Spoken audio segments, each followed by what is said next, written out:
2026 সালে ওমান কাজের ভিসা সংক্রান্ত সর্বশেষ আপডেটগুলো নিচে বিস্তারিত দেওয়া হলো। নতুন ভিসা চালুর ঘোষণা।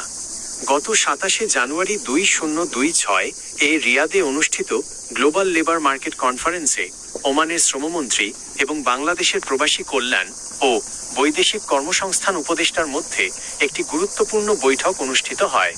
বৈঠকে জানানো হয়েছে যে ব্যান তুলে নেওয়া 2023 সাল থেকে সাধারণ কর্মীদের ওপর যে সাময়িক নিষেধাজ্ঞা ছিল তা পর্যালোচনার কাজ প্রায় শেষ। সময়সীমা। ওমান সরকার আশ্বস্ত করেছে যে আগামী মে 2026-এর মধ্যে বাংলাদেশিদের জন্য নতুন কাজের ভিসা পুরোদমে চালু হতে পারে। 2. পেশাগত সনদ যাচাই, ম্যান্ডেটরি ভেরিফিকেশন। 2026 সাল থেকে ওমান সরকার একটি কঠোর নিয়ম চালু করেছে। এখন থেকে যে কোনো দক্ষ পেশায়, যেমন ইঞ্জিনিয়ারিং, অ্যাকাউন্টিং, নার্সিং বা টেকনিশিয়ান ওমান যেতে হলে একাডেমিক সার্টিফিকেট এবং পেশাগত অভিজ্ঞতার সনদ আগে থেকে যাচাই, ভেরিফাই করা বাধ্যতামূলক। সনদ জাল প্রমাণিত হলে জেল জরিমানা সহ কালো তালিকাভুক্ত ব্ল্যাকলিস্ট হওয়ার ঝুঁকি থাকবে। 3. অনিবন্ধিত কর্মীদের জন্য সাধারণ ক্ষমা।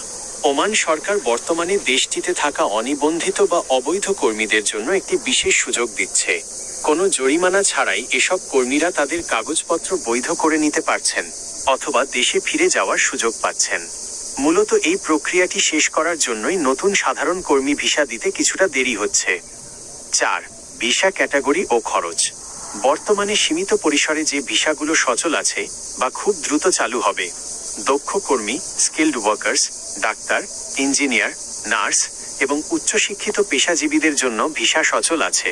অদক্ষ ও আধা দক্ষ কর্মী, নির্মাণ শ্রমিক, ক্লিনার বা সাধারণ শ্রমিকদের ভিসা মে 2026-এর মধ্যে চালুর সম্ভাবনা রয়েছে। ভিসা ফি।